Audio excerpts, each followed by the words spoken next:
کچھ ہی دیر گزری تھی کہ انٹرکام کی گھنٹی بج اٹھی۔ میں نے ریموٹ سے آواز میوٹ کی اور ریسیور اٹھا کر کان سے لگا لیا۔ ہیلو مورس، میرے آفس میں آ جاؤ۔ دوسری طرف سے ہاروے کی آواز سنائی دی تو میں بے اختیار چونک پڑا۔ ٹھیک ہے، میں آتا ہوں، کہنے کے ساتھ ہی میں نے ریسیور رکھا اور ٹی وی بند کر کے کمرے سے نکل کر ہاروے کے آفس میں آ گیا۔ ہاروے بہت سنجیدہ دکھائی دیا۔ اس نے مجھے کرسی پر بیٹھنے کا اشارہ کیا تو میں بیٹھ گیا۔ میں نے رتن کمار کے بارے میں معلومات حاصل کر لی ہیں، ہاروے نے بات کا آغاز کرتے ہوئے کہا تو میں ہمہ گوش ہو گیا۔ وہ اپنے ہوٹل میں ہوتا ہے اور اس کے بندے 24 گھنٹے اس کی حفاظت پر مامور ہوتے ہیں۔ وہ انتہائی عیاش اور بد فطرت انسان ہے، خوبصورت لڑکیوں کا رسیا ہے۔ اپنی عیاشی کے لیے وہ دنیا کے مختلف ممالک سے لڑکیاں خریدتا ہے۔ در پردہ وہ ایک گینگسٹر ہے، لیکن اس نے دنیا کے سامنے خود کو انتہائی نیک اور پارسا شو کیا ہوا ہے۔ اس نے ملک میں کئی مندر تعمیر کروائے ہیں، غریبوں کی امداد کرتا ہے۔ روسیائی لوگ ایسا ہی کرتے ہیں، میں نے نفرت آمیز لہجے میں کہا۔ میری آنکھوں کے سامنے اسماعیل شاہد کا سراپا لہرا گیا تھا، جو انتہائی نیک بن کر دوہری زندگی گزار رہا تھا۔ صحیح کہہ رہے ہو، ہاروے نے میری بات سے اتفاق کیا، اور تمہاری بات یہ بھی درست ہے کہ کل وہ کالی دیوی کے مندر میں ایک رسم ادا کر رہا ہے۔ میں نے اپنے آدمیوں کو ہدایات کر دی ہیں کہ وہ کل کالی دیوی کے مندر میں پہنچ جائیں اور رتن کمار کو اغوا کرنے کی کوشش کریں۔ اب تو رتن کمار میری وجہ سے خبردار ہو گیا ہوگا، میں نے کہا، اور کالی دیوی کے مندر پر اس کے آدمی بھی موجود ہوں گے۔ کیا ایسی صورت میں آپ کے آدمی اسے اغوا کرنے میں کامیاب ہو جائیں گے؟ حالات دیکھ کر قدم اٹھایا جائے گا، ہاروے نے سگریٹ کیس سے ایک سگریٹ نکالتے ہوئے کہا، پھر اسے منہ میں دبانے کے بعد اس نے دراز سے لائٹر نکال کر اسے سلگایا۔ تم ٹینشن مت لو، اب یہ ہمارا کام ہے کہ ہم نے کس طرح رتن کمار کو قابو کرنا ہے۔ میرے آدمی مسلسل اس کے تعاقب میں رہیں گے۔ مجھے امید ہے آپ کے آدمی رتن کمار کو اغوا کر لیں گے، میں نے امید بھرے لہجے میں کہا۔ ضرور، ہاروے نے تیقن بھرے لہجے میں کہا۔ میرا خیال ہے اب تم آرام کرو، رات بھی کافی ہو گئی ہے۔ جی، آپ ٹھیک کہتے ہیں، میں نے اٹھتے ہوئے کہا۔ میں چلتا ہوں۔ میں اپنے کمرے میں آ گیا، اب مجھے کل کا انتظار تھا۔ میں دل ہی دل میں ہاروے کے آدمیوں کی کامیابی کے لیے دعا گو تھا۔ یہ حقیقت تھی کہ میرے سامنے آنے کے بعد رتن کمار اب بے حد محتاط ہو گیا ہوگا، اور اس کے آدمی بھوکے کتوں کی طرح مجھے جگہ جگہ تلاش کرتے پھر رہے ہوں گے۔ ممکن ہے رتن کمار نے انوشکا سے بھی میرے بارے میں پوچھا ہو، یہ صرف میرا قیاس تھا۔ جب انوشکا سے ملاقات ہوگی تو وہ سب کچھ بتا دے گی۔ یہ بھی ایک قیاس تھا کہ اگر انوشکا مجھ سے ملاقات کرنے کے لیے ڈان کلب آتی ہے تو اس کا پیچھا بھی کیا جا سکتا ہے۔ اس طرح رتن کمار کے آدمی مجھ تک پہنچ سکتے ہیں۔ اس لیے مجھ سے غلطی ہو گئی تھی، مجھے انوشکا کو منع کر دینا چاہیے تھا کہ وہ ڈان کلب میں نہ آئے، لیکن اب کیا ہو سکتا تھا؟ میرے پاس اس کا سیل نمبر بھی نہیں تھا، ورنہ میں اسے کال کر لیتا۔ بعد ازاں میں نے خود کو حالات کے دھارے پر چھوڑ دیا۔ اگر رتن کمار کو میری ڈان کلب میں موجودگی کا علم ہو بھی جاتا تو وہ یہاں سوچ سمجھ کر حملہ کرتا، کیونکہ پاور میں ہاروے بھی کسی سے کم نہیں دکھائی دیتا تھا۔ رات کے 11 بجنے والے تھے، میں لائٹ بند کر کے نائٹ بلب جلا چکا تھا اور بستر پر لیٹ گیا۔ رتن کمار کے بارے میں سوچنے لگا۔ اس کا چہرہ بار بار میری نظروں کے سامنے آ رہا تھا۔ میرا خیال تھا کہ اب میری منزل زیادہ دور نہیں۔ اگر روزینہ زندہ نہیں تو میں رتن کمار کو کیفر کردار تک پہنچا کر ہاروے کی مدد سے پاکستان چلا جاؤں گا۔ ابھی تو میں نے چودھری باسط کو بھی اس کے انجام تک پہنچانا تھا۔ سوچتے سوچتے میں نیند کی وادیوں میں پہنچ گیا۔ صبح 9 بجے میری آنکھ کھلی۔ ناشتے سے فارغ ہونے کے بعد میں نے کاؤنٹر پر فون کیا اور لڑکی سے ہاروے کے بارے میں دریافت کیا تو اس نے بتایا، نہیں مسٹر مورس، مسٹر ہاروے ابھی تک آفس نہیں آئے۔ میں نے اوکے کہہ کر کال منقطع کر دی۔ آج کالی دیوی کے مندر میں رتن کمار پتری بھوج کی رسم ادا کر رہا تھا، اس لیے مجھے یقین تھا کہ اس کے آدمی رتن کمار کو اغوا کرنے میں کامیاب ہو جائیں گے۔ میں بڑی بے صبری سے انتظار کرتا رہا۔ وقت گزرتا رہا اور دوپہر ہو گئی تو ہاروے بھی آفس آ گیا۔ آتے ہی اس نے مجھے بلا لیا اور چند لمحوں کے بعد میں اس کے سامنے تھا۔ وہ حسب سابق سگریٹ سلگا کر اس کے کش لے رہا تھا۔ رتن کمار تو میری سوچ سے بھی زیادہ چالاک اور ہوشیار نکلا۔ دھوئیں کا مرغولا فضا میں چھوڑتے ہوئے ہاروے نے کہا تو میں بے اختیار چونکا۔ وہ کیسے؟ وہ بھوج کی رسم میں نہیں آیا، ہاروے نے صراحت سے کہا۔ شاید وہ تمہاری طرف سے ہوشیار ہو گیا ہے کہ تم اسے نقصان پہنچا سکتے ہو، اس لیے وہ نہیں آیا۔ لیکن تم فکر نہ کرو، میں نے اپنے آدمی اس کے ہوٹل میں تعینات کر دیے ہیں۔ وہاں ہمارا ایک مخبر بھی موجود ہے۔ جیسے ہی کوئی موقع ملا تو میرے آدمی رتن کمار کو اٹھا لیں گے۔ میں نے پوچھا، کیا اس کی ماں اور بیٹی بھی نہیں آئی تھی؟ وہ دونوں آئی تھیں، ہاروے نے سگریٹ کا ایک اور کش لینے کے بعد کہا۔ اگر کہو تو اس کی بیٹی کو اغوا کر لیں، مجھے یقین ہے کہ بیٹی کے اغواز کا سن کر وہ ننگے پیر دوڑتا ہوا آئے گا۔ کیا کہتے ہو؟ میں نے چند لمحے سوچنے کے بعد کہا، کیا یہ مناسب رہے گا؟ میں نے آپ کو انوشکا کے بارے میں بتایا تھا نا؟ ہاروے نے میری بات قطع کی۔ تم انوشکا کے سامنے نہیں آؤ گے، اس لیے انوشکا کو پتہ نہیں لگے گا کہ تم نے اسے اغوا کروایا ہے۔ ویسے رتن کمار کو قابو کرنے کا اس سے بہترین موقع نہیں ملے گا، لیکن مجھے لگ رہا ہے تمہیں انوشکا سے ہمدردی ہے اور شاید اس سے محبت بھی ہو گئی ہے۔ یہ بات ہاروے نے زیر لب مسکراتے ہوئے کہی تو میں نے نفی میں سر ہلا دیا۔ نہیں، مجھے اس سے کوئی محبت نہیں۔ دراصل اس نے میری بہت مدد کی ہے، اس لیے میں نہیں چاہتا کہ میری وجہ سے اسے کوئی ٹھیس پہنچے۔ ہاروے نے سگریٹ ایش ٹرے میں مس لی اور پھر میز پر جھک کر بیٹھتے ہوئے بولا، دیکھو مورس، ہمارا مقصد رتن کمار کو قابو کرنا ہے۔ جیسا کہ میں نے گزشتہ رات بتایا تھا کہ وہ ایک گینگسٹر ہے، اس کے آدمی ہر وقت اس کے ساتھ ہوتے ہیں۔ میری معلومات کے مطابق اس کے آدمی تمہیں تلاش کر رہے ہیں۔ رتن کمار نے انہیں کہہ دیا کہ تم انہیں جہاں بھی دکھائی دو وہ تمہیں گولیوں سے اڑا دیں۔ گو پاور میں میرا گروپ بھی اس سے کم نہیں۔ میرے گروپ میں بھی ایک سے بڑھ کر ایک فائٹر موجود ہے، لیکن کچھ لوگ آسانی سے ہاتھ نہیں آتے۔ انہیں قابو کرنے کے لیے ان کی کمزوری تلاشنی پڑتی ہے۔ رتن کمار کی کمزوری اس کی بیٹی انوشکا اور ماں ہے۔ اگر ہم ان دونوں میں سے کسی ایک کو بھی اغوا کر لیں تو رتن کمار آسانی سے ہمارے ہاتھ آئے گا۔ میں نے ہاروے کی باتوں پر غور کیا اور یہ نتیجہ اخذ کیا کہ رتن کمار کی دم پر پاؤں رکھنا ضروری تھا، ورنہ میں اس تک بمشکل ہی پہنچ سکوں گا۔ چنانچہ میں نے کافی دیر غور و خوض کے بعد کہا، ٹھیک ہے مسٹر ہاروے، جیسا آپ کو بہتر لگے، مجھے تو ہر صورت رتن کمار چاہیے۔ گڈ، اچھا فیصلہ کیا ہے، ہاروے نے زیر لب مسکراتے ہوئے کہا۔ بے فکر رہو، اس کی بیٹی ہمارے پاس محفوظ رہے گی اور تم اس کے سامنے نہیں آؤ گے۔ اسی طرح انوشکا کو بھی تم پر شک نہیں پڑے گا۔ ہم اس حوالے سے آدھا گھنٹہ گفت و شنید کرتے رہے، پھر ہاروے نے اپنے اسسٹنٹ وکٹر کو رتن کمار کی بیٹی انوشکا کو اغوا کرنے کے احکامات جاری کر دیے۔ میں اپنے کمرے میں آ گیا۔ انوشکا کے لیے میرے دل میں رحم کی نمک بھی موجود تھی، لیکن میں مجبور بھی تھا۔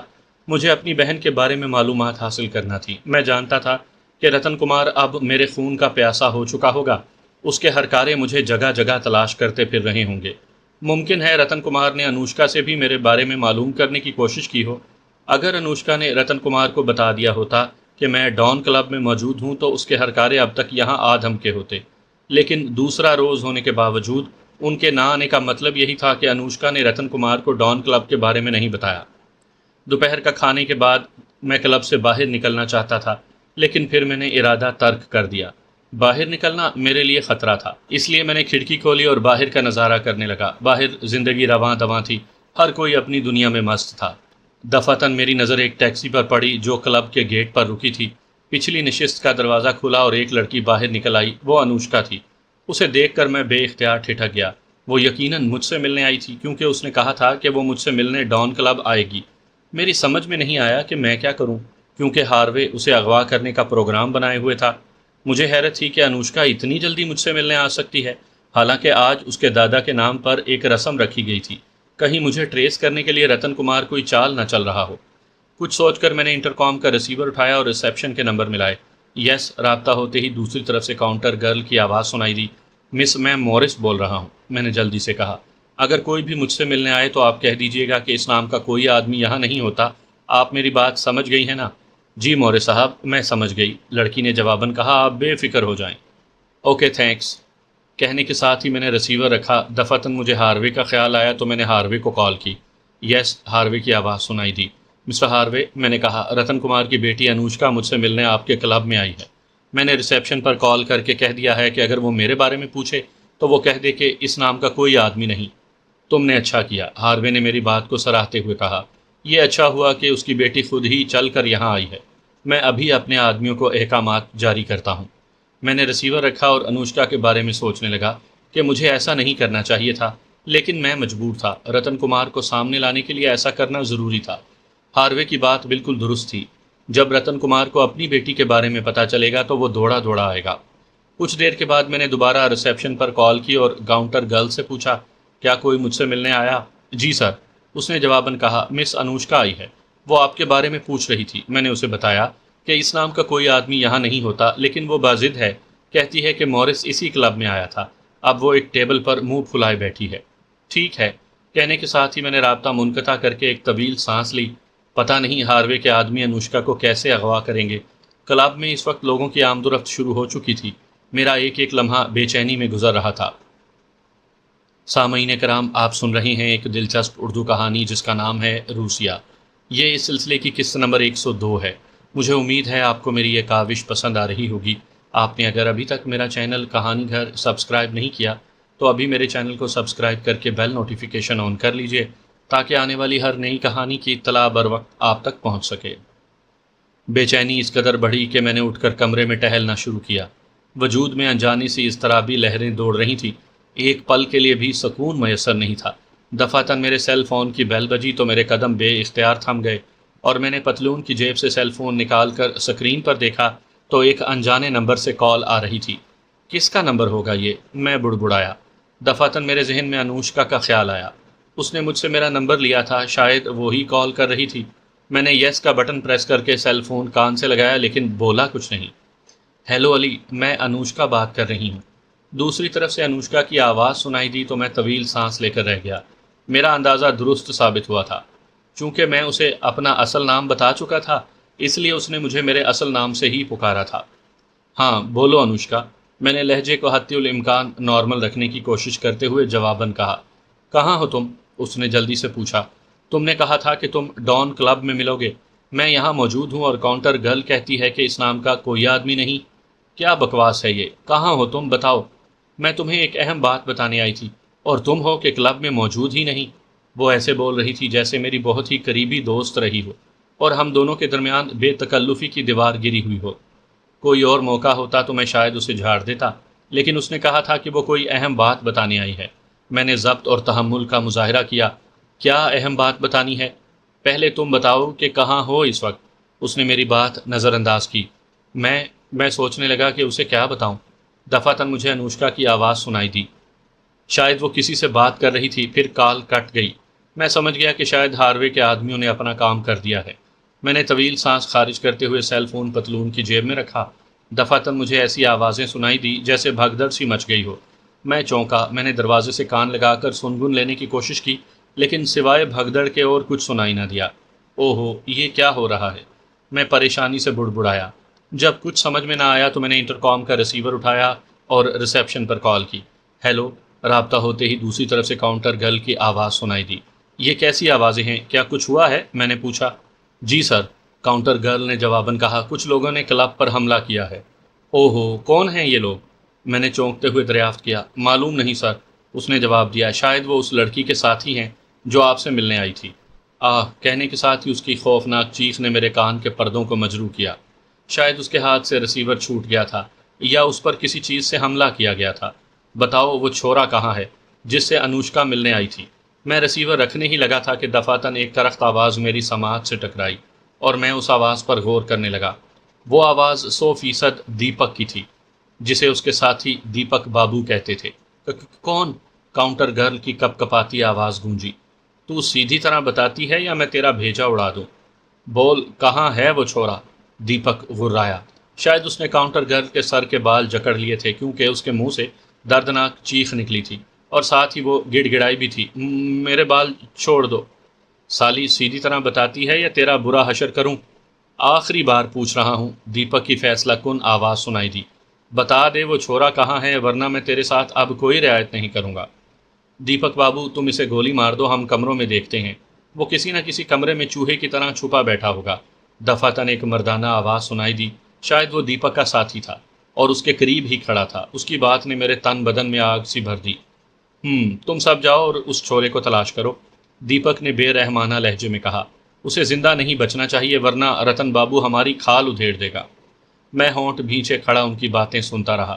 میرے کانوں میں سائیں سائیں کی آواز گونج رہی تھی اور دماغ میں جھکڑ چل رہے تھے۔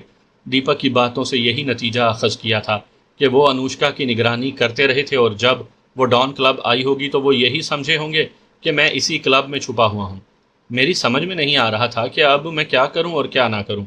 مجھے فوری طور پر خود کو محفوظ کرنا تھا ورنہ رتن کمار کے ہرکارے میری تلاش میں اس کمرے تک بھی آ سکتے تھے۔ میں ریسیور رکھنے ہی لگا تھا کہ دفعتاً ہاروے کی تیز آواز سنائی دی، رک جاؤ۔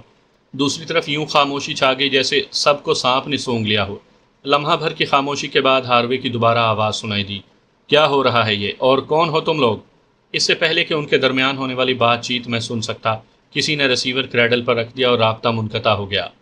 میں نے ریسیور کریڈل پر رکھا اور دائیں ہاتھ کا مکہ بنا کر بائیں ہاتھ پر مارتے ہوئے ٹہلنے لگا۔ مجھے انوشکا پر بے حد تاؤ آ رہا تھا۔ بے وقوف لڑکی کو مجھ سے آج ہی ملنے کی کیا ضرورت تھی؟ ابھی کل ہی تو ہماری ملاقات ہوئی تھی۔ اس سے ایک روز بھی صبر نہیں ہوا تھا اور ڈان کلب میں آ گئی۔ پھر اسے یہ بھی پتہ نہیں چلا تھا کہ دیپک اور اس کے آدمی اس کی نگرانی کر رہے ہیں۔ اس کا مطلب یہ بھی تھا کہ رتن کمار کو اپنی بیٹی پر بھی شک تھا کہ وہ مجھ سے ملاقات کرنے کے لیے ضرور جائے گی۔ اس طرح رتن کمار کو میرے ٹھکانے کا پتہ چل جائے گا اور اس کے آدمی وہاں دھاوا بول دیں گے۔ معلوم نہیں ہاروے اور ان کے درمیان کیا بات چیت ہوئی تھی۔ مجھے ہاروے کی فکر ہو رہی تھی۔ میں نہیں چاہتا تھا کہ میری وجہ سے اسے کچھ ہو۔ رتن کمار تو میرے خون کا پیاسا ہو ہی گیا تھا۔ کچھ سوچ کر میں دروازے کی طرف بڑھا۔ دروازہ کھول کر میں نے باہر جھانکا تو راہداری خالی تھی۔ سیڑھیوں کی طرف بھی کوئی موجود نہیں تھا۔ میں کمرے سے نکل کر دبے قدموں چلتا ہوا سیڑھیوں کی طرف بڑھا۔ سیڑھی عمودی بنی ہوئی تھی اور نیچے جھانکنے سے کاؤنٹر صاف دکھائی دیتا تھا۔ میں نے سیڑھیوں کے قریب پہنچ کر نیچے جھانکا تو کاؤنٹر کے قریب ہی دیپک اور اس کے ساتھی کھڑے تھے، جبکہ دیپک کے سامنے ہاروے کھڑا تھا۔ اس کے عقب میں اس کے مسلح ساتھی کھڑے تھے۔ کاؤنٹر گرل وحشت بھری نظروں سے دیپک کو دیکھنے کے ساتھ ساتھ اپنے سر کے بال سہلا رہی تھی۔ انوشکا مجھے کہیں بھی دکھائی نہیں دی تھی۔ شاید اسے وہاں سے لے جایا گیا تھا۔ دیکھو مسٹر ہاروے، ہمارا تم سے کوئی جھگڑا نہیں۔ ہمارا جھگڑا صرف اسی چھورے کے ساتھ ہے جس کی خاطر ہم یہاں آئے ہیں۔ تمہاری بہتری اسی میں ہے کہ تم اس چھورے کو میرے حوالے کر دو، دیپک ہاروے سے دھمکی آمیز لہجے میں کہہ رہا تھا، ورنہ تمہیں بھاری خمیازہ بھگتنا پڑ سکتا ہے۔ میں نے تم سے کہا نا کہ جس کی تلاش میں تم یہاں آئے ہو وہ یہاں نہیں ہے، اور نہ ہی میں ایسے کسی لڑکے کے بارے میں جانتا ہوں، ہاروے کہہ رہا تھا۔ دوسری بات، یہ مت سمجھو کہ میں تمہاری دھمکی سے ڈر جاؤں گا۔ اب یہاں سے چلتے نظر آؤ۔ میں اپنے کلب میں خواہ مخواہ کا دنگا فساد پسند نہیں کرتا۔ دیپک کچھ کہنا ہی چاہتا تھا کہ دفعتاً اس کے سیل فون کی گھنٹی بجی تو اس نے پتلون کی جیب سے سیل فون نکال کر دیکھا اور پھر بات کرنے لگا۔ جی رتن بابو۔ میں پیچھے ہو کر دیوار کے ساتھ لگ کر کھڑا ہو گیا کہ کہیں دیپک یا اس کے کسی ساتھی کی نظر سیڑھیوں پر نہ پڑ جائے، ورنہ مسئلہ پیدا ہو جاتا۔ چند ہی لمحے گزرے تھے کہ مجھے دیپک کی آواز سنائی دی۔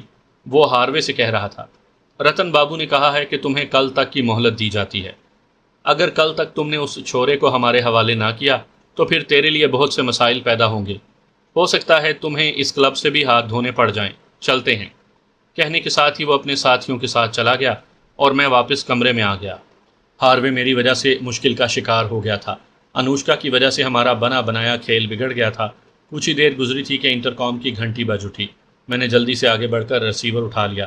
مسٹر مورس، دوسری طرف سے ہاروے کی آواز سنائی دی، میرے کمرے میں آؤ۔ میں آتا ہوں۔ کہنے کے ساتھ ہی میں نے ریسیور رکھا اور کمرے سے نکل کر ہاروے کے آفس میں پہنچ گیا۔ ہاروے بے حد سنجیدہ دکھائی دیا۔ اس کے ہاتھ میں سگریٹ تھا اور وہ سگریٹ کے کش لے کر دھواں فضا میں چھوڑ رہا تھا۔ دھوئیں کی خوشبو اس کے کمرے میں رچی ہوئی تھی۔ بیٹھو، مجھے دیکھ کر ہاروے نے کہا تو میں کرسی پر بیٹھ گیا۔ ہاروے چند لمحے کچھ سوچتا رہا، پھر اس نے سگریٹ ایش ٹرے میں مسلا اور میری طرف متوجہ ہوا۔ ابھی رتن کمار کے ساتھی تمہاری تلاش میں یہاں آئے تھے، وہ اطلاع دینے والے انداز میں گویا ہوا۔ پھر اس نے سگریٹ کی راکھ ایش ٹرے میں ڈالی اور کرسی کی پشت سے ٹیک لگائی۔ اگر میں بر وقت نیچے نہ پہنچ جاتا تو اس کے ساتھی کمروں کی تلاشی لینے کے لیے اوپر آ رہے تھے۔ وہ یقیناً رتن کمار کی بیٹی کے پیچھے ہی یہاں آئے تھے۔ رتن کمار کو شک تھا کہ اس کی بیٹی کا تم سے یقیناً رابطہ ہے۔ میں نے سب سن لیا ہے، میں نے جواباً کہا۔ ہاروے نے ہنکاری بھری اور منہ سے دھواں اگلا جو فضا میں ناگن کی طرح بل کھاتا ہوا منتشر ہوتا جا رہا تھا۔ اب آپ کیا کریں گے؟ وہ دیپک تو آپ کو کل تک کی مہلت دے گیا ہے، میں نے کہا۔ میں اب اتنا بھی کمزور نہیں ہوں کہ دیپک جیسے لوگوں سے مار کھا جاؤں، ہاروے نے ٹھوس لہجے میں کہا۔ تم فکر مت کرو، وہ میرا کچھ نہیں بگاڑ سکتے۔ اگر وہ کل یہاں آئیں گے تو ان میں سے کوئی بھی اپنی ٹانگوں پر چل کر نہیں جا سکے گا، البتہ تمہیں فوری طور پر کہیں بھیجنا ہوگا۔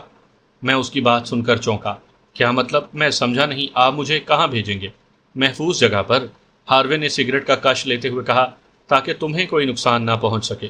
جیسے ہی حالات سازگار ہوں گے تو میں تمہیں بلا لوں گا۔ لیکن میں نے کہنا چاہا تو ہاروے نے میری بات قطع کر دی۔ لیکن چھوڑو مورس، یہ بہت ضروری ہے۔ میرے آدمی انوشکا کو اغوا کرنے جا رہے تھے لیکن دیپک آ گیا تھا، اس لیے فی الحال یہ پلان ملتوی کرنا پڑا، ہاروے نے مجھے سمجھانے والے انداز میں کہا۔ دیپک انوشکا کو لے گیا تھا؟ میں نے پوچھا۔ ہاں، ہاروے نے اس بات میں گردن ہلائی، لیکن بہت جلد میرے آدمی اسے اغوا کر لیں گے، وہ اس کی نگرانی کر رہی ہیں۔ اب تو رتن کمار بھی ہوشیار ہو گیا ہوگا، میں نے اپنا خیال ظاہر کیا، اور ممکن ہے اس بنگلے کی بھی نگرانی کی جا رہی ہوگی جہاں انوشکا اپنی دادی کے ساتھ رہتی ہے۔ بالکل، ہاروے نے کہا اور زیر لب مسکرانے لگا۔ بہرحال کچھ نہ کچھ تو کرنا ہی پڑے گا۔ جب اوکھلی میں سر دے دیا تو موصلوں سے کیا ڈرنا۔ میں نے بھی سمجھتے ہوئے اس بات میں سر ہلایا۔ ہاروے نے مزید کہا، تم اپنے روم میں جاؤ، جب کہوں گا تو میرے آدمیوں کے ساتھ چلے جانا، تمہارا حلیہ بھی بدلنا ہوگا۔ میں مارٹر کو بھیجتا ہوں، وہ تمہارا حلیہ بدل دے گا، کیونکہ رتن کمار کے آدمی میرے کلب کی نگرانی کر رہے ہوں گے۔ حلیہ بدلنے کے بعد وہ تمہیں پہچان نہیں سکیں گے اور تم آسانی کے ساتھ یہاں سے نکل جاؤ گے، سمجھ گئے ہو نا؟ میں نے اس بات میں سر ہلا دیا۔ پھر میں اپنے روم میں آ گیا۔ میں ہاروے کی بات ماننے پر مجبور تھا، صورتحال ہی ایسی تھی۔ ایک بار پھر مجھے انوشکا پر تاؤ آیا۔ بے وقوف لڑکی کی وجہ سے سارا کام بگڑ گیا تھا اور مجھے ایک بار پھر قیدی بننا تھا۔ کچھ ہی دیر گزری تھی کہ مارٹر آ گیا۔ وہ ایک نوجوان اور درمیانے قد کا آدمی تھا۔ اس کے ہاتھ میں میک اپ باکس اور لباس تھا۔ میں نے واش روم میں جا کر پہلے لباس تبدیل کیا، پھر مارٹر کے سامنے کرسی پر بیٹھ گیا۔ مارٹر اپنی مہارت دکھانے لگا۔ میرا حلیہ بدلنے میں اسے 20 سے 25 منٹ لگے۔ جب میں نے آئینے میں اپنا جائزہ لیا تو میں حیران رہ گیا۔ میری شکل یکسر بدل چکی تھی اور میں ایک پکی عمر کا پروفیسر ٹائپ آدمی دکھائی دیتا تھا۔ اس حلیے میں اگر جولیا، شانزے، مرینا اور انوشکا دیکھ لیتی تو شاید وہ چاروں ہی مجھے نہ پہچان پاتی۔ میں مارٹر کے ساتھ ہاروے کے کمرے میں گیا۔ ہاروے نے بھی مارٹر کے ہنر کی تعریف کی۔ اس نے مارٹر کو وہاں سے بھیج کر ٹیلی فون کا ریسیور اٹھایا اور یکے بعد دیگرے 2 نمبر پریس کیے۔ چند لمحوں کے بعد اس نے پوچھا، کار تیار ہے؟ ٹھیک ہے، کہنے کے ساتھ ہی اس نے ریسیور کریڈل پر رکھ دیا۔ پارکنگ میں نیلے رنگ کی ایک کار کھڑی ہے، ہاروے میری طرف متوجہ ہو کر بولا۔ ڈرائیور بیٹھا ہوا ہے، وہ تمہیں میرے ایک ٹھکانے پر پہنچا دے گا۔ وہاں اینڈرسن اور اس کی فیملی موجود ہے، وہ تمہارا ہر طرح سے خیال رکھیں گے۔ آپ مجھ سے رابطے میں رہیے گا۔ میں نے کہا اور پھر پوچھا، کیا آپ کے پاس میرا نمبر ہے؟ ہاں ہے، ہاروے نے کہا، میں نے لے لیا تھا۔ اوکے، میں چلتا ہوں، میں نے کہا۔ اور ہاں، میں جانے ہی لگا تھا کہ ہاروے نے کہا، اپنا یہ گیٹ اپ ختم مت کرنا۔ جتنے دن تم اینڈرسن اور اس کی فیملی کے ساتھ رہو گے اسی گیٹ اپ میں رہنا۔ پلیز میری بات پر عمل کرنا، ذرا سی بے احتیاطی کسی مشکل میں ڈال سکتی ہے۔ آپ بے فکر رہیں، میں اسی گیٹ اپ میں رہوں گا، میں نے تسلی آمیز لہجے میں کہا تو ہاروے نے وکٹری کا نشان بناتے ہوئے مجھے جانے کا اشارہ کیا۔ میں اس کے کمرے سے نکل کر سیڑھیوں کی طرف بڑھ گیا۔ 5 منٹ کے بعد میں نیلے رنگ کی کار میں پچھلی نشست پر سوار تھا اور باوردی ڈرائیور کار کلب کے گیٹ سے باہر نکال رہا تھا۔ کلب سے نکلتے وقت میں نے اغل بغل میں بغور دیکھ لیا تھا۔ وہاں مجھے چند آدمی دکھائی دیے تھے جو انتہائی چوکنے انداز میں کھڑے تھے اور ان کی نظریں کلب کے گیٹ پر اور آنے جانے والے لوگوں پر تھیں۔ یقیناً وہ رتن کمار کے ہرکارے تھے۔ ڈرائیور نے کار سڑک پر لا کر اس کی رفتار میں اضافہ کیا اور میں نے سیٹ کی پشت سے ٹیک لگا کر آنکھیں موند لیں۔ وہ ایک شاندار اور بہت بڑی بلڈنگ تھی۔ اس کی دیواریں کافی بلند تھیں اور ان پر خاردار تاریں بھی لگی ہوئی تھیں۔ دیواروں پر سلور کلر کا پینٹ کیا گیا تھا۔ جہازی سائز گیٹ کا رنگ بھی سلور کلر کا ہی تھا۔ جب ڈرائیور نے کار گیٹ کے سامنے روک کر ہارن بجایا تو چند لمحوں کے بعد گیٹ کھل گیا اور ڈرائیور نے کار آگے بڑھا کر وسیع پورچ میں جا کر روک دی۔ گیٹ ایک ادھیڑ عمر آدمی نے کھولا تھا جس کا سر بالوں سے قطعی آری تھا۔ اس نے ڈھیلی پتلون اور شرٹ پہنی ہوئی تھی۔ دایاں کان تھوڑا سا کٹا ہوا تھا۔ چہرے پر داڑھی اور مونچھیں نہیں تھی۔ میں ڈرائیور سے کوئی بات کیے بغیر ہی کار سے نیچے اتر آیا۔ ہائے، آنے والے ادھیڑ عمر آدمی نے کہا، میرا نام اینڈرسن ہے۔ کہنے کے ساتھ ہی اس نے خوش دلی کے ساتھ مسافے کے لیے ہاتھ آگے بڑھایا۔ میں مورس، میں نے مسافہ کرتے ہوئے کہا۔ مل کر خوشی ہوئی، اینڈرسن نے جواباً کہا۔ مجھے بھی، میں نے بھی رسماً کہہ دیا۔ باس نے تمہاری آمد کی اطلاع دے دی تھی، اینڈرسن نے کہا۔ میں تمہیں خوش آمدید کہتا ہوں۔ میں نے شکریہ کہتے ہوئے اس بات میں سر ہلا دیا۔ اسی لمحے اینڈرسن کی بیوی آ گئی۔ وہ بھی ادھیڑ عمر عورت تھی۔ وہ کافی پھیلی ہوئی جسامت کی مالک تھی۔ اس کے کندھے لٹکے ہوئے تھے۔ اینڈرسن نے اپنی بیوی کا تعارف کرواتے ہوئے کہا، مورس، یہ میری بیوی ہے بیلا۔ ہائے، بیلا نے زیر لب مسکراتے ہوئے کہا۔ ساتھ ہی اس نے مسافے کے لیے ہاتھ بڑھایا تو میں نے بھی اس سے مسافہ کیا۔ پھر اینڈرسن نے بیلا سے کہا، بیلا، ڈرائیور کو گیٹ تک چھوڑاؤ۔ کیا یہ کار نہیں لے کر جائے گا؟ میں نے اینڈرسن سے پوچھا۔ نہیں، اینڈرسن نے نفی میں سر ہلایا۔ باس نے کہا کہ کار ایمرجنسی میں کام آ سکتی ہے۔ بیلا ڈرائیور کو چھوڑنے چلی گئی جبکہ میں اینڈرسن کے ساتھ چلتا ہوا ڈرائنگ روم میں آ گیا۔ ہم صوفوں پر بیٹھ گئے۔ میں ڈرائنگ روم کا جائزہ لینے لگا۔ ڈرائنگ روم بھی کافی بڑا اور شاندار انداز میں سجایا گیا تھا۔ چند لمحوں کے بعد بیلا بھی آ گئی۔ اینڈرسن نے اسے چائے بنانے کا کہا تو وہ چائے بنانے چلی گئی۔ اینڈرسن مجھ سے باتیں کرنے لگا اور میں بڑے محتاط انداز میں جواب دیتا رہا۔ اس نے چند سوال ہی پوچھے کہ میرا مسٹر ہاروے سے کیا تعلق ہے اور میں کہاں کا رہنے والا ہوں، وغیرہ وغیرہ۔ میں ابھی تک اسی ادھیڑ عمر والے گیٹ اپ میں ہی تھا۔ کچھ ہی دیر بعد بیلا چائے بنا کر لے آئی۔ اس نے ٹرے میز پر رکھی تھی کہ اسی لمحے اطلاعی گھنٹی بجی۔ میں نے استفہامیہ نظروں سے اینڈرسن کی طرف دیکھا۔ کراسٹی آئی ہوگی، اینڈرسن نے بتایا، وہ میری اکلوتی بیٹی ہے۔ میں نے اس بات میں سر ہلانے پر ہی اکتفا کیا جبکہ بیلا باہر چلی گئی۔ چند لمحوں کے بعد بیلا واپس آئی تو اس کے ساتھ ایک نوجوان لڑکی تھی جس نے جینز اور شرٹ پہنی ہوئی تھی۔ اس کی رنگت سانولی تھی لیکن نئے نقش کافی تیکھے۔ گڈ آفٹرنون، اس نے اونچی آواز میں کہا تو میں خاموش رہا، لیکن اینڈرسن نے جواب دیا تھا، پاپا یہ کون ہے؟ اس نے میری طرف دیکھتے ہوئے اینڈرسن سے دریافت کیا۔ بیٹا یہ مورس ہیں، مسٹر ہاروے کے مہمان، اینڈرسن نے بتایا، یہ کچھ عرصہ یہاں رہیں گے۔ ہیلو انکل مورس، کراسٹی نے مسافے کے لیے میری طرف ہاتھ بڑھاتے ہوئے کہا تو مجبوراً مجھے بھی اس سے مسافہ کرنا پڑا۔ ہائے، میں نے بھی رسماً کہا۔ آپ سے مل کر خوشی ہوئی، وہ زیر لب مسکرائی۔ شکریہ، مجھے بھی، میں نے مصنوعی انداز میں مسکرانے کی کوشش کی۔ پاپا، کراسٹی اب کی بار اینڈرسن سے مخاطب ہوئی، آپ کو آپ کی عمر کے دوست مل گئے ہیں اور آپ کا وقت بھی اچھا گزرے گا۔ ہاں ٹھیک کہتی ہو، اینڈرسن نے زیر لب مسکراتے ہوئے کہا، اچھے دوست بھی گاڈ کی طرف سے تحفہ ہی ہوتے ہیں۔ میں کپڑے بھی چینج کر لوں، پھر بیٹھ کر باتیں کریں گے، کراسٹی نے مسکراتے ہوئے کہا اور ڈرائنگ روم سے چلی گئی تو میں نے دل ہی دل میں شکر کی سانس لی۔ گیٹ اپ بدلنے کی وجہ سے وہ مجھے ادھیڑ عمر ہی سمجھ رہے تھے۔ ہم چائے پینے میں مصروف ہو گئے۔ کچھ ہی دیر کے بعد کراسٹی لباس تبدیل کر کے آ گئی اور ہمارے ساتھ گھل مل گئی۔ وہ مجھے انکل مورس ہی کہہ کر پکار رہی تھی اور میں دل ہی دل میں ہنس بھی رہا تھا، ساتھ ہی سوچ بھی رہا تھا کہ اگر میں گیٹ اپ ختم کر کے اپنی اصلی شکل میں آؤں تو وہ سب حیران رہ جائیں گے، لیکن میرا ایسا کرنے کا کوئی ارادہ نہیں تھا۔ اصلیت چھپائے رکھنے میں ہی بہتری تھی۔ میں کچھ دیر آرام کرنا چاہوں گا۔ کافی دیر کے بعد میں نے کہا، اگر آپ کو برا نہ لگے تو مجھے میرا کمرہ دکھا دیں۔ ارے مسٹر مورس، اس میں برا لگنے والی کیا بات ہے؟ اینڈرسن نے کھلے دل سے کہا، ہم نے بھی تو آپ کو کافی دیر سے گھیر کر بٹھایا ہوا ہے اور آپ یقیناً تھک چکے ہوں گے، لیکن ہم نے اس بات کا خیال ہی نہیں کیا۔ چلو اچھا ہے، آپ کچھ دیر آرام کر لیں جب تک بیلا اور کراسٹی رات کے کھانے کی تیاری کر لیں گی۔ اینڈرسن نے مجھے ایک کمرے میں پہنچایا۔ وہ کمرہ بھی خاصا بڑا اور سیٹ کیا گیا تھا۔ بیڈ والی دیوار کے عقب میں ایک کھڑکی تھی جس پر پردہ پڑا ہوا تھا۔ باہر کھلنے والے دروازے سے چند فٹ کے فاصلے پر واش روم کا دروازہ تھا۔ فرش پر دبیز کارپیٹ بچھا ہوا تھا۔ بیڈ کے دائیں طرف ایک چھوٹی سی میز پڑی ہوئی تھی۔ ان کے علاوہ اور کوئی قابل ذکر چیز موجود نہیں تھی۔ میں نے جوتے اتار کر ایک سائڈ پر رکھے اور بیڈ پر لیٹ کر آرام کرنے لگا۔ سوچتے سوچتے میں نیند کی وادی میں چلا گیا۔ میری آنکھ اس وقت کھلی جب اینڈرسن مجھے رات کے کھانے کے لیے جگانے آیا تھا۔ کچھ گھنٹے کی نیند سے میری ساری کسل مندی دور ہو گئی تھی اور میں خود کو حشاش بشاش محسوس کر رہا تھا۔ ٹیبل پر سبھی موجود تھے۔ میں نے ان کے ساتھ مل کر کھانا کھایا۔ کھانا بیلا نے بنایا تھا جو بے حد ذائقے دار تھا۔ انکل آپ کے کیا مشاغل ہیں؟ ہم سب کھانا کھانے کے بعد چائے پی رہے تھے۔ جب کراسٹی نے مجھ سے مخاطب ہو کر کہا تو میں بے اختیار چونک کر اس کی طرف دیکھنے لگا۔ کچھ خاص نہیں، میں چائے کا سپ لیتے ہوئے بولا۔ موویز پسند ہیں آپ کو؟ اس نے دریافت کیا تو میں سوچ میں پڑ گیا۔ زیادہ نہیں، لمحہ بھر کے بعد میں نے جواباً کہا، بس کبھی کبھار دیکھ لیتا ہوں۔ اس نے ہنکاری بھرنے کے بعد پوچھا، اور کتابیں؟ ہاں کتابیں پڑھ لیتا ہوں، میں نے فخریہ لہجے میں کہا، کیونکہ واقعی کتابیں پڑھنا میرا شوق تھا۔ میں نے کالج کے زمانے میں غیر نصابی بہت ساری کتابیں پڑھی تھیں۔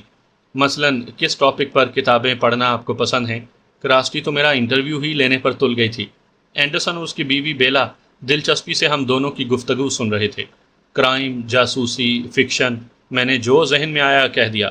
ویسے تم کیا پڑھتی ہو؟ مجھے تو لو سٹوریز پسند ہیں، وہ زیر لب مسکراتے ہوئے بولی۔ میں اب تک ٹرو لو سٹوریز پر لکھے گئے کئی ناولز پڑھ چکی ہوں۔ ہم لوگ چائے پی کر فارغ ہو چکے تھے اور ہم باتوں میں ایک دوسرے کے ساتھ اس قدر گھل مل گئے تھے کہ لگتا ہی نہیں تھا کہ مجھے یہاں آئے آج پہلا دن تھا۔ یوں لگتا تھا جیسے ہم کئی سالوں سے ایک دوسرے کو جانتے ہوں۔ مجھے اپنے نئے گیٹ اپ سے الجھن ہو رہی تھی، لیکن یہ میری مجبوری تھی۔ چنانچہ میں نے خود کو اسی گیٹ اپ میں رہنے دیا۔ چونکہ میں اچھی نیند لے چکا تھا اس لیے مجھے نیند نہیں آ رہی تھی۔ میں اپنے بستر پر لیٹا رتن کمار کے بارے میں سوچتا رہا۔ مجھے بستر پر لیٹے 20-25 منٹ ہی ہوئے تھے کہ دروازے پر دستک ہوئی تو میں نے خیالات سے چونک کر دروازے کی طرف دیکھا۔ اس وقت کون ہو سکتا ہے؟ میں نے دل میں سوچا اور اٹھ بیٹھا۔ یس، میں نے کہا تو آہستہ سے دروازہ کھلا اور کراسٹی کی شکل دکھائی دی۔ اسے دیکھ کر مجھ پر ناگواری کے تاثرات ابھر آئے۔ رات کے اس وقت وہ یہاں کیا کرنے آئی تھی؟ انکل آپ سو تو نہیں رہے؟ اس نے کمرے میں داخل ہونے کے بعد دریافت کیا۔ میرا مطلب ہے میں نے آپ کو ڈسٹرب تو نہیں کیا؟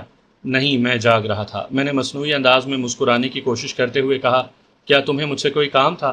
نہیں انکل، اس نے دروازہ بند کرتے ہوئے کہا۔ دراصل مجھے نیند نہیں آ رہی تھی، میں نے دیکھا کہ آپ کے کمرے کی لائٹ آن ہے، اس لیے میں چلی آئی کہ آپ سے کچھ باتیں کر لوں گی۔ تمہاری کوئی دوست نہیں؟ میں نے نرم لہجے میں پوچھا۔ انکل، وہ صوفے پر بیٹھتے ہوئے بولی، دوست تو ہیں لیکن وہ مجھ سے زیادہ باتیں نہیں کرتی۔ ویسے آپ میرے دوست بن جائیں، کیا خیال ہے؟ وہ زیر لب مسکرا بھی رہی تھی۔ میں نے ہونٹ بھینچتے ہوئے ہنکاری بھری۔ ویسے انکل آپ کی شخصیت کافی گریسفل ہے، اگر آپ جوان ہوتے تو میں آپ سے شادی کر لیتی۔ وہ لڑکی باتونی ہونے کے ساتھ ساتھ بے باک بھی تھی۔ شکریہ۔ ویسے انکل آپ کیا کرتے ہیں؟ میں نے کہا اور لمحہ بھر سوچنے کے بعد جواباً بولا، میں مسٹر ہاروے کا پارٹنر ہوں۔ اچھا، لیکن میں نے آپ کو کبھی ان کے ساتھ دیکھا نہیں، کیا آپ کی ان سے پارٹنرشپ ابھی ہوئی ہے؟ ہاں ایسا ہی سمجھ لو، میں نے مختصراً کہا۔ میں دراصل کلب کے کاموں کے لیے شہر سے باہر ہی ہوتا ہوں، اور جس وقت تم مسٹر ہاروے کے کلب جاتی ہو میں وہاں ہونے کے بجائے کسی دوسرے شہر میں ہوتا ہوں گا، اس لیے تم نے مجھے کبھی ان کے ساتھ دیکھا ہی نہیں۔ آپ ٹھیک کہہ رہے ہیں، اس نے اس بات میں سر ہلاتے ہوئے کہا۔ انکل ویسے آپ یہاں کتنے دن رہیں گے؟ جواباً میں نے کندھے اچکاتے ہوئے کہا، کچھ کہہ نہیں سکتا، ہو سکتا ہے کل ہی چلا جاؤں۔ اتنی جلدی؟ وہ مایوسی سے بولی، پھر مستفسر ہوئی، اچھا انکل یہ بتائیں آپ کی وائف کہاں ہوتی ہیں؟ وہ کیا کرتی ہیں؟ آپ کے بچے کتنے ہیں اور کیا کرتے ہیں؟